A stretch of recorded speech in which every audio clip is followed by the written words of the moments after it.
जब ब्राह्मण पाखंडी लोगों के साथ रहकर पाखंडपूर्ण व्यवहार यानी बातें करने लगे, तब जानना चाहिए कि कलयुग बहुत बढ़ गया है। संपूर्ण जगत के हित साधन में लगे रहने वाले जो मनुष्य सदा रामायण के अनुसार बर्ताव करते हैं, वही संपूर्ण शास्त्रों के मर्म को समझने वाले और कृतार्थ हैं। राजा रामचंद्र की जय। मैं भास्कर सिंह, रामराज प्रशासन। तो आज हम रामायण महात्म्य के दूसरे अंक में जानेंगे सनत कुमार और नारद जी की वार्ता में आगे क्या बताया गया है। तो आगे सनत कुमार जी की वार्ता में सन्यासी और जो ब्राह्मण हैं उनके विषय में उनका किस प्रकार से कलयुग में आचरण होगा उसके विषय में बताया गया है। तो कलयुग में भिक्षा से निर्वाह करने वाले सन्यासी भी मित्र आदि के स्नेह संबंध में बंधे रहेंगे, यानी कि वो भले सन्यासी हो गए हैं लेकिन स्नेह संबंध अपने मित्रों इत्यादि से वो, ताकि अच्छी भिक्षा इत्यादि उनको मिलता रहे, सुखी उनका जीवन रहे, इस विषय में हम सब स्नेह में बंधे रहेंगे, ये इसमें बताया गया है। फिर वे भोजन के लिए चिंतित होने के कारण लोग बस शिष्यों का संग्रह करेंगे, यानी उनको भोजन की अधिक चिंता रहेगी और वो इसी लोभ में शिष्यों का अधिक से अधिक संग्रह करने का प्रयास करेंगे। जब ब्राह्मण पाखंडी लोगों के साथ रहकर पाखंडपूर्ण व्यवहार यानी बातें करने लगे, तब जानना चाहिए कि कलयुग बहुत बढ़ गया है। यानी कलयुग को नापने का ये एक मापक है, तरीका है। आगे कहते हैं कि ब्राह्मण इस प्रकार घोर कलयुग आने पर सदा पाप परायण रहने के कारण जिनका अंतःकरण शुद्ध नहीं है, यानी अंदर से वो शुद्ध नहीं, उनका मन शुद्ध नहीं है, उन लोगों से उन लोगों की मुक्ति कैसे होगी, यानी उन लोग फिर मुक्ति कैसे पाएंगे, इस विषय पर आगे इसमें बताया गया है।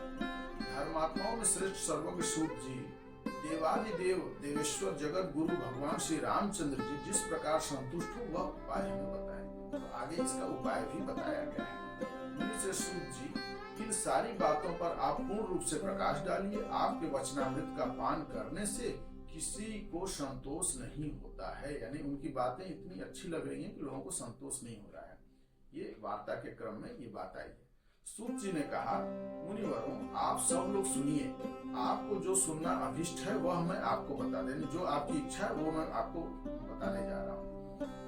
महात्मा नारद जी ने सनत कुमार को जिस रामायण नामक महाकाव्य का गान सुनाया है, रामायण एक महाकाव्य, उसका गान जो सुनाया है नारद जी के द्वारा सनत कुमार को, तो वह समस्त पापों का नाश करने वाला और दुष्टों की बाधा का निवारण करने वाला है। वह संपूर्ण वेदार्थों की सम्मति के अनुकूल है, यानी रामायण की जो कथा है वो इसके अनुकूल है, सम्मति से वेदार्थों यानी वेद के अर्थों के अनुकूल ही वो है। तो उससे जितने भी समस्त दुर्स्वप्नों का नाश होता है, वह धन्यवाद के योग्य तथा भोग और मोक्ष रूप फल प्रदान करने वाले। रामायण से आपको एक तरफ मोक्ष भी प्राप्त होता है, दूसरी तरफ भोग भी प्राप्त होता है। उसमें भगवान श्री रामचंद्र जी की लीला कथा का वर्णन किया गया है विस्तार से। वह काव्य अपने पाठक और श्रोताओं के लिए समस्त कल्याणमय सिद्धि को देने वाला है।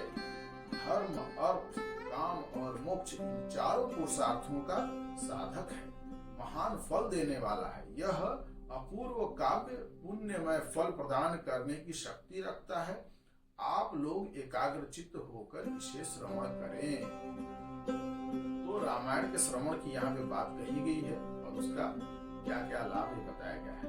महान पातकों, यानी पातकों मतलब जो महान गलत कार्य करने वाले महान पातकों तथा संपूर्ण उत्पातकों से युक्त मनुष्य भी ऋषि प्रणीत दिव्य काव्य का श्रवण करने से शुद्धि और सिद्धि प्राप्त कर लेते। रामायण से या श्रवण करने से आपकी शुद्धि भी होती है और आपको सिद्धि भी प्राप्त हो जाती है। संपूर्ण जगत के हित साधन में लगे रहने वाले जो मनुष्य सदा रामायण के अनुसार बर्ताव करते हैं, वही संपूर्ण शास्त्रों के मर्म को समझने वाले और कृतार्थ हैं।